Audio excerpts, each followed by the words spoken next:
રામ નારાયણ રામ. આજુ અમે ફરી એકવાર ધ્યાન વિશે ચર્ચા કરીશું અને તેને વધુ ઊંડાઈથી સમજવાનો પ્રયાસ કરીશું. આપના પ્રિય મહાગુરુજીએ સંસારને પવિત્ર બીજ મંત્ર રામ નારાયણ રામ આપ્યું છે, જે એક જ નાણાની બંને બાજુ દર્શાવે છે.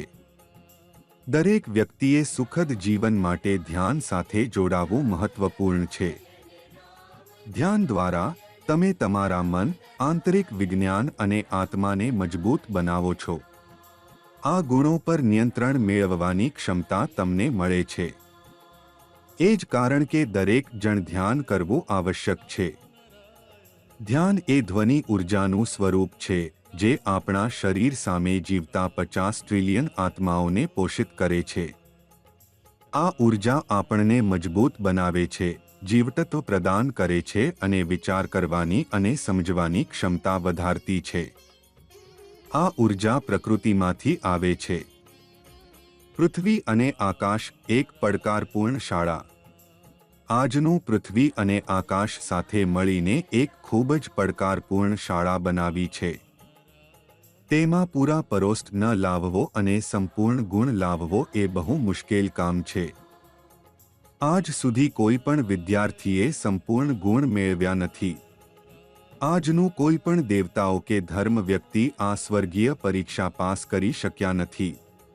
જો કે જે વ્યક્તિ સંપૂર્ણ ગુણ મેળવશે તે સ્વર્ગનો ઉપાધિ પ્રાપ્ત કરશે, આકાશ પર શાસન કરશે અને મુક્તિ મોક્ષ પ્રાપ્ત કરશે. આંતરિક વિજ્ઞાન અને મુક્તિ. આજ દરેકમાં આંતરિક વિજ્ઞાન આપણા આત્મામાં દફન છે. આ વિજ્ઞાન આપણને યોગ્ય રીતે જીવન જીવવાનું માર્ગદર્શન આપે છે. જો આપણે આ વિજ્ઞાનની અવાજ ન સાંભળીએ તો આપણે મુક્તિ પ્રાપ્ત નહીં કરી શકી. દરેક માનવીના શરીર જીવતા 50 ટ્રિલિયન આત્માઓનું ઘર છે અને દરેક આત્મા પોષણની જરૂરિયાત ધરાવે છે. અમે રોજ 23 વાર ભોજન છીએ, પરંતુ શું તમે વિચાર્યું છે કે આત્માઓનું પોષણ કઈ રીતે થાય? જો તેમને ખાવા ન દયાળવામાં આવે તો તેઓ ધીરે ધીરે સૂકી જતા રહે.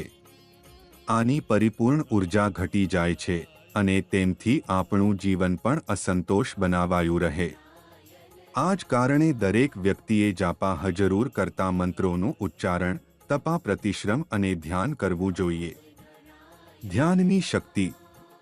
જ્યારે આપણે ધ્યાન કરીએ ત્યારે આપણા અંદર રહેલી 50 ટ્રિલિયન આત્માઓ સ્થિર થાય છે, ધ્યાન કેન્દ્રિત કરે છે અને અમારું જીવન ઊર્જા સાથે ભર આપે છે.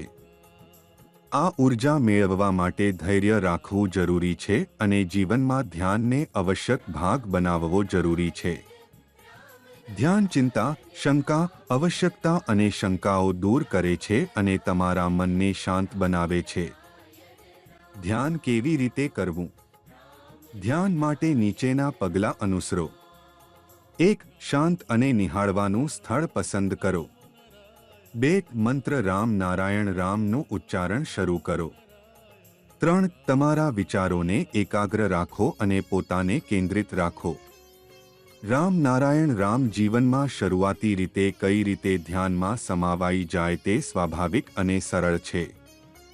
શરૂઆતમાં તમે જાણ્યા બુજ્યાવટ તમારા મનથી આ મંત્રનું ઉચ્ચારણ કરશો, પરંતુ સમય સાથે તે શ્વાસની જેમ સરળ થઈ જશે.